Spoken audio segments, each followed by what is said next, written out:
It's time for some more Christmas treats. You know I love them, and I know your family's gonna love them too.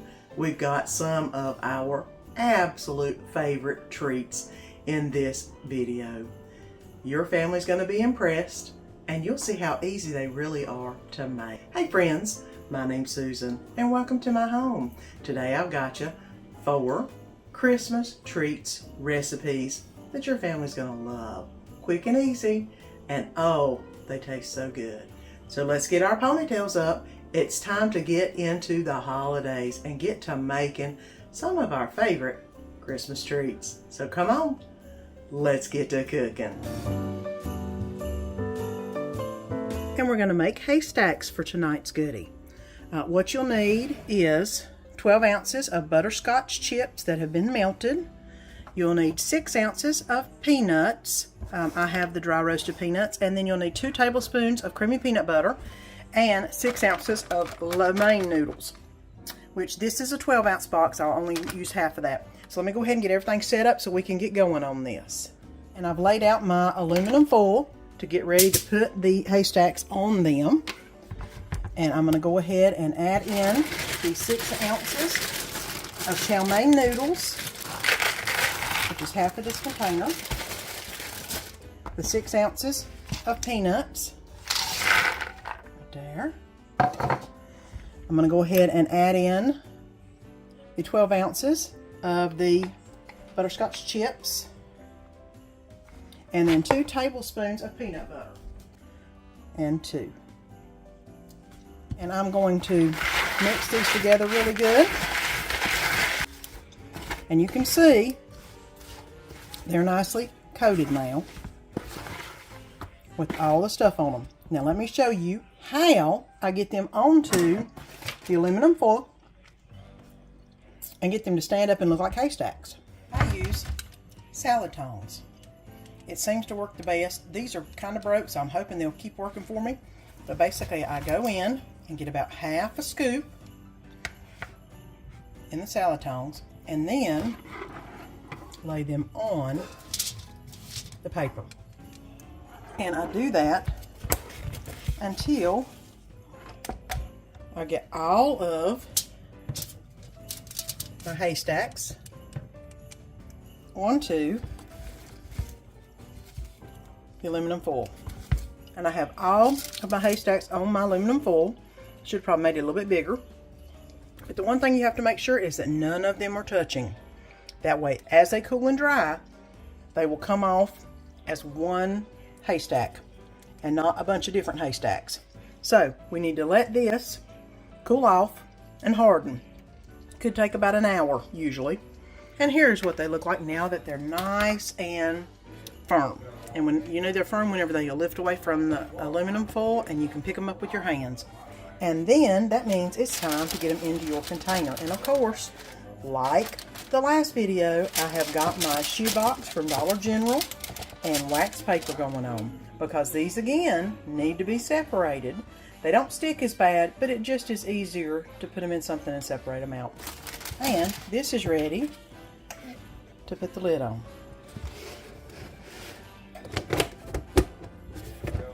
Now, I have all the haystacks in here. They're all separated up. Again, you can see through this container, so you know what's in it. You know how much is in it. Somebody can get into it very easily. And then close it right back up. And that way, your cookies will stay nice and good for a long time. And they're ready to eat. Oh, and I also forgot to tell you, my favorite way to melt the butterscotch morsels is actually in the microwave. If you have a setting like mine does for melting chocolate, you can put it on that, or you can set your microwave to 50% and make sure you stir it every 30 seconds. And once it gets nice and smooth, then it's ready to make the haystacks. So here we go, haystacks, one of our family favorite Christmas treats. And the next treat we're going to be making is the magic cookie bars. You'll need 8 tablespoons of margarine. You'll need 14 ounces of Eagle brand sweetened condensed milk. You will need 6 ounces of semi-sweet chocolate chips, which is basically half the bag. Or, it says, it doesn't have a measurement, but 6 ounces, half the bag. You'll need 1.5 cups of graham cracker crumbs. Couldn't find them, so I basically put the graham crackers in a Ziploc bag and basically use my hands to grind them up real good. So there we've got 1.5 cups. And 1 cup of chopped nuts. I'm using pecans. I guess you could use whichever kind, whatever you want, but I just love pecans. You could add peanut butter chips. You could add the butterscotch chips, but I'm going to stick with the original recipe and just go with the chocolate chips. Oh, and the flaked coconut. 1.5 cups flaked coconut. I got to get that out of the fridge. But let's go ahead and get started on getting this put together. I have my oven turned to 350 preheating for me. And I'm going to go ahead and do a little bit of this canola oil spray on the bottom just so they don't stick. I don't think they will because they got this aluminum foil. But I'm just going to do that. That way I can make sure that they come off as easy as they can. There we go. And the next thing we're going to do is put the salted butter in the pan, and we're going to put this in the oven while it's preheating for the butter to melt in the pan.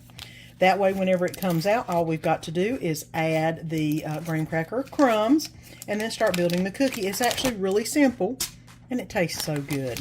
So let me go ahead and get this in the oven just for the butter to melt, and then we'll come back when it's melted. And I just pulled this out of the oven. The butter is nicely melted and it actually goes pretty quick and easy after this.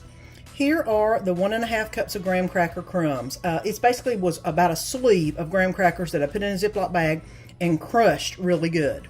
And what you need to do next is basically just pour it over top of the butter. Try to make it as evenly as you can. And now you can see me kind of pressing it down a little bit to make that base layer. And now that's done. The next thing you're going to do is pour over the sweetened condensed milk, and you're just basically going to pour it over. Now whenever it bakes, it'll smooth out and go all the way around the edges and stuff, but you can't really use a spatula and actually spread it out to the edges. Okay, the next thing I like to put on is the chocolate chips. Like I said, we're just going to use about half the pack of chocolate chips. You can put peanut butter chips, you can put butterscotch chips, you can put whatever you want on here. It don't matter. But this will help melt into the cookie and keep it all together. The next thing I put on is the coconut. And this is 1.5 cups of sweetened coconut flakes. And try to spread out the coconut to all the areas. And then press it down. Like that. And now the last part is the pecans.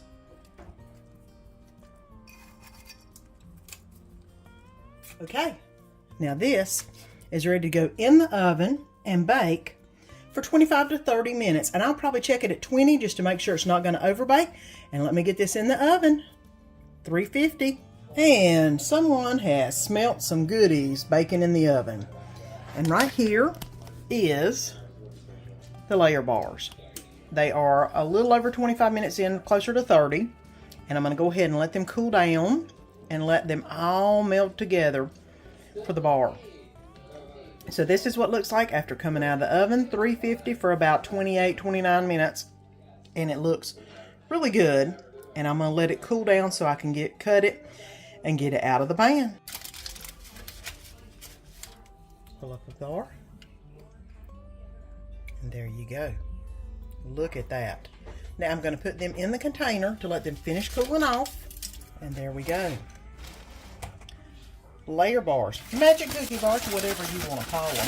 Now, like I said, you can put whatever layers you want in them. But they're all so good. And tonight we're going to be doing some candied pecans. Pretty simple. I love making them. Just sugar with a little bit of salt and spice. And then cook them. And you're good to go. So let's get started. I've got a teaspoon of water, half a teaspoon of vanilla extract, a tablespoon. It calls for a tablespoon of cinnamon.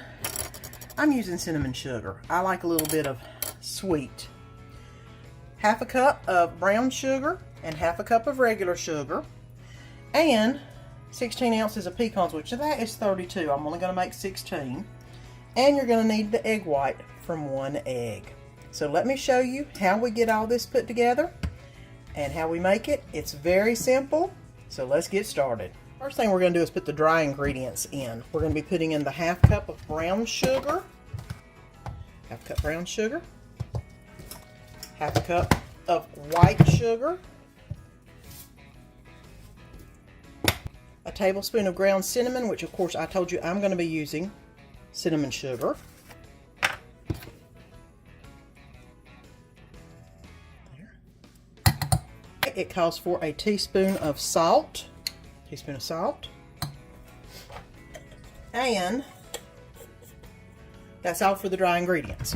So now we're going to go ahead and I'm going to get my little whisk and I'm going to whisk it together, trying to get all the lumps out of it and get everything incorporated so it will coat the pecans really well. Okay, the next thing I'm going to need is 1 egg white.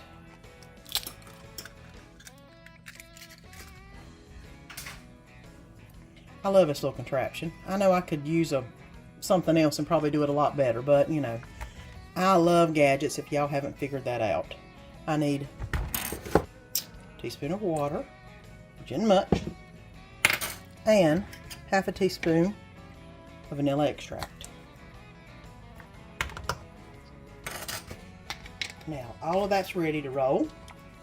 The next thing will be to get another whisk and whisk this. And you're going to whisk this until it becomes frothy. I'm going to show you what that looks like. So now that is frothy. I am going to add 16 ounces of pecans. And basically you're just going to want to toss them until you see all the pecans are looking shiny. Is basically what they're going to look. They're going to look like they're shiny. That way you know they've been well coated in the egg white mixture. And you don't have to worry about the egg white or any type of food poisoning because it's going to cook. It'll be fine. There we go. Now, I don't know if you can see how shiny those are, but all of them are nice and shiny. I've got them well coated. Now it's time to add all of the dry mixture. And I know this looks like a lot, but it actually isn't because it'll coat them really good. And any extra will just fall off of them. And then I just use my spatula to toss them like this.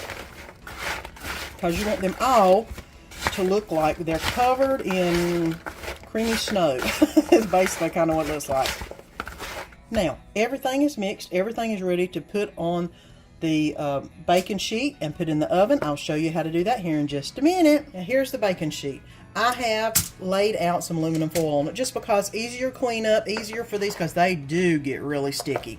And I am just going to basically pour it out onto the baking sheet. Now the important thing is to make it into a single layer.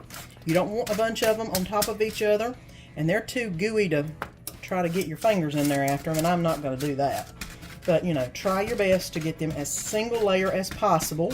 I'm going to put these in the oven for 15 minutes. They're supposed to go for about 45. I usually do them for about 40. Well, 40 to 45. I usually do them for about 40. Sometimes they get done enough at 30 you could take them out because if you go too far, they get burnt.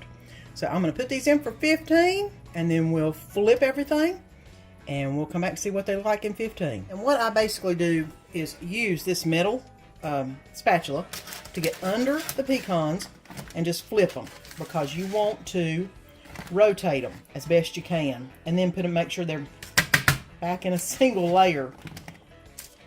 So I basically just turn the dish around, I don't know if you're seeing it or not, and then flip them over. Now, I've gotten everything nice and tumbled around. Put that over there. Now, to put them back, or try to put them back in a single layer. Now, this is ready to go back in for an additional 15 minutes. And then we'll see how it looks after that. Sometimes I pull them out at 30. Sometimes I think they need to go a little bit longer. A lot of times they're just really good at 30. I'll tell you that much. So let's put it back in for 15 more minutes and see where we're at. It's another 15 minutes. We're going to stir it around again. It does need a few more minutes to cook. So I'm going to put it back in for about 10 minutes and then we'll be done. And we'll be ready to let it cool off and eat. And here are the pecans. 40 minutes in, nicely done. If you touch them, they're hard, not sticky, which means they're nicely cooked. Now we need these to cool off, and then we'll put them in the container once they cool. These pecans are so good and so easy. You have got to try them. And we're going to make some pecan pie bars. The first part of the pecan pie bars is going to be the shortbread cookie dough that you're going to put on as the base. We're going to need some flour, some confectioner sugar, and some butter. I do not have a KitchenAid, so I'm going to be cutting the butter into the flour with a pastry cutter. Because, yeah, I would love to have a KitchenAid. Hint, hint, Danny. Christmas, you know. But I don't have it. And I'm going to add in 2 cups of all-purpose flour, a half a cup of confectioner's sugar, and I'm going to add in the 2 sticks of butter so I can start cutting them into the flour sugar mixture. It does call for about 1/4 teaspoon of salt, which I'm going to go ahead and put that in. And I'm going to keep crumbling. It's almost done, guys. Yeah, I don't have a KitchenAid, so it takes a little bit with this. But what you want is, you see how it's crumbly and it's dry, but it's crumbly? That's what they're calling for. So I'm going to go ahead and finish getting as much of this crumbled up as I can, and then I'm going to spray my 9x13 dish and get the base in the dish. I went ahead and poured the mixture into the pan, and I'm just going to go ahead and press it down with my hand. The warmth of your hand should make the butter kind of melt a little bit and make it form more of a cookie dough or cookie on the bottom, which is what we're looking for. Basically a sugar cookie. So I'm going to go ahead and get the pecan mixture to go on top of the sugar cookie base. And now we're going to make the pecan filling to go on top of the shortbread crust. We're going to be adding in some brown sugar, some flour. We're going to be adding in 4 eggs,